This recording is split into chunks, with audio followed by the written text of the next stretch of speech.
It has been a little while since we sat down and recorded a Pokemon video here on the Toxicity channel, so today we're going to be doing a What Reddit Thinks About Pokemon Legends ZA. This is episode 11 and we're going to go through some pretty interesting stuff. There's been a massive gap between this and the last episode. I apologize for that. It's been hard to kind of find stuff to talk about on Reddit, but I've found a few good things that we're going to talk about in today's video, so let's jump into it. Firstly, I do just want to say thank you for all the love and support on these videos. It's really fun to see the Pokemon community come out and support small creators like me and also engage in this sort of content and talk about the games that are coming out. Let me know down below, what is your favorite Pokemon? And yeah, let's jump straight into the video. So the Switch 2 got announced and it's pre-orderable at the moment, and I've already got my pre-order sorted, but I just want to kind of point out that some of these posts on Reddit at the moment are people confused about why the games are on both consoles. Now, obviously there's going to be a bit of a difference in the graphics, and Geo Dragon here posts, aside from the better FPS and graphics, what am I paying the extra $10 for in this game on the Switch 2? And I just feel like it's just greed from Nintendo's part. I don't think you're going to get anything new or crazy. You might get a unique code with a unique Pokemon, but that's about it. I don't think there's going to be much that you get extra. I literally just think this is Nintendo being greedy and charging $10 extra because it's a new console.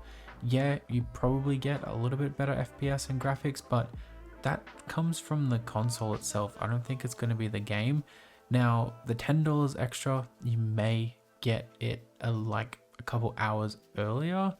That could be like something that they do, or they might even just give you an exclusive Pokemon to the game, or like a Mega Ring or something like that, some sort of cosmetic thing. I don't think it's going to impact the game at all.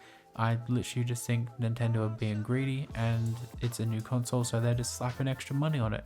And I wouldn't be surprised if some of the other games that are being released on both are exactly the same. It's just kind of corporate greed at the end of the day.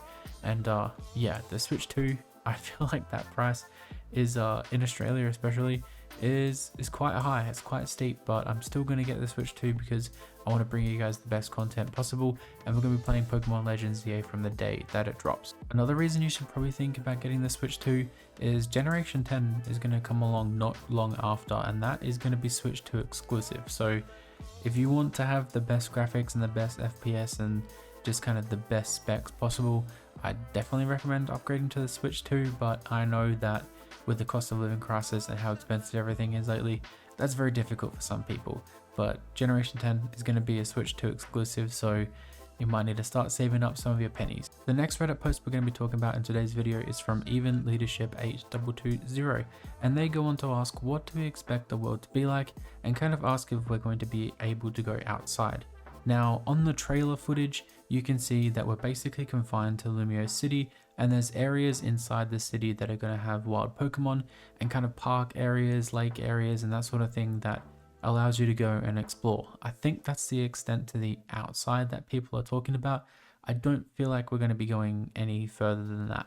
This is a spin-off game. It's not a full Generation 10 or Generation 9 Pokemon game. It's not a mainline game. So I don't think we're going to be going outside of Lumiose City and going to other towns and being able to explore other parts of the world.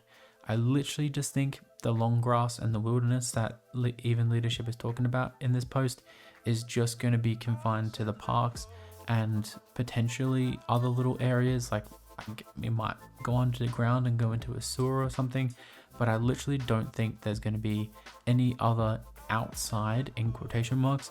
I don't think there's going to be any sort of outside areas apart from just the parks that Lumiose has set up.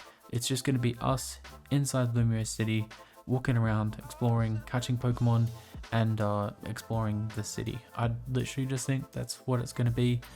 I don't even know if there's going to be many gym battles. Obviously there's a battle mechanic in the game and kind of a ranking system from A to Z, which is the name, Pokemon Legends ZA. So yeah, it's going to be interesting to see how that's all incorporated and how we actually can get our hands on maybe rarer Pokemon.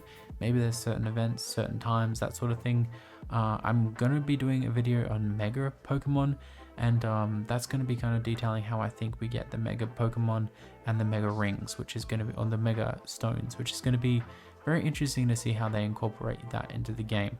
And I feel like the battle areas are going to be on top of rooftops, inside buildings, and maybe in some of the wild areas, but I don't think it's going to be that crazy. I think it's just going to be a bigger version of the Lumia City we already know, and we're going to be able to go inside buildings and go inside different areas inside the city, but that is basically going to be it. I thought I should include this post by Pet Game Enjoyer, and it's basically, do you all think Game Freak just forgot about this Pokemon, or will it show up in Pokemon Legends EA? And yeah, I don't think Volcanion's ever going to show up in another Pokemon game. In one of the movies or the show, I completely forgot what that was.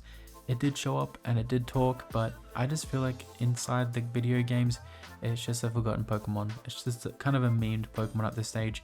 I've used it a couple of times on Pokemon Showdown, but it's really not all that. And I don't think they're going to include it in Pokemon Legends EA. I don't think they're ever going to include it in a Pokemon game at all, unless they kind of just throw it in a side challenge or give it to you as an exclusive.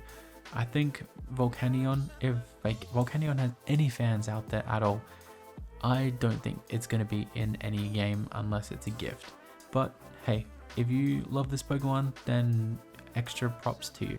So we're kind of circling back to the environment and the areas kind of post from the last user, and your boy Kumar posts, how varied do we think the environments in Lumiose will be? Now, from the trailer footage, it just looks like they're parks with some lakes and some rocks and that sort of thing. I don't think they're going to be different at all.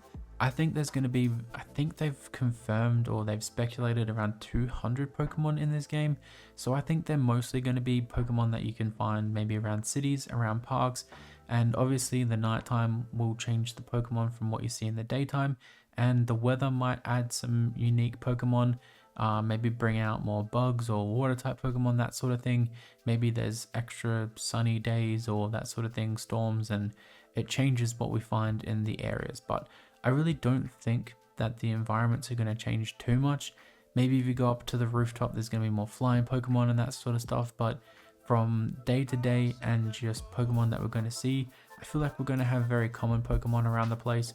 And that is going to be basically it. There's not going to be like a desert. There's not going to be a volcano area. There's not going to be an ocean. There's not going to be any of that. It's just going to be parks, lakes, and maybe a little area where it's like a construction zone and there's extra rocks and that sort of thing.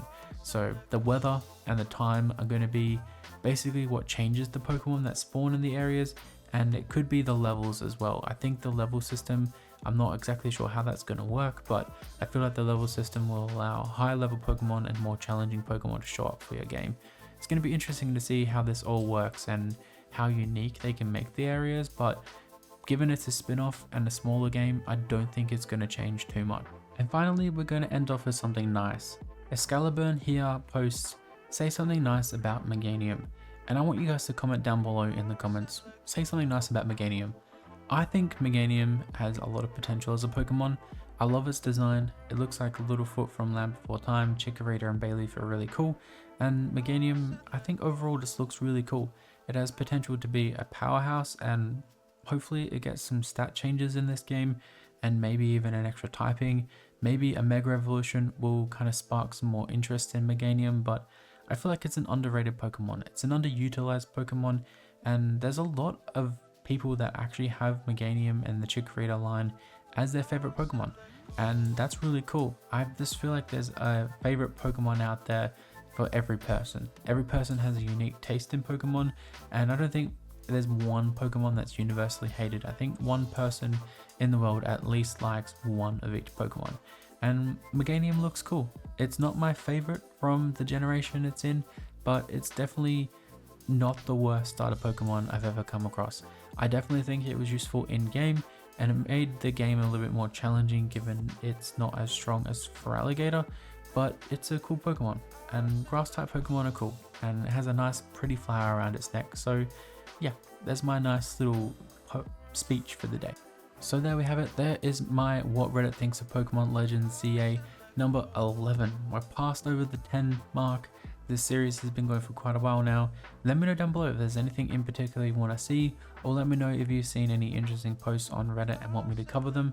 I'm going to be covering a lot more Pokemon stuff coming up. I'm thinking about doing some more Nuzlocke or some more challenge videos for Pokemon games as well.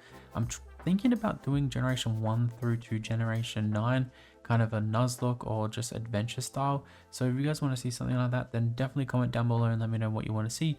and I'll catch you guys in the next episode.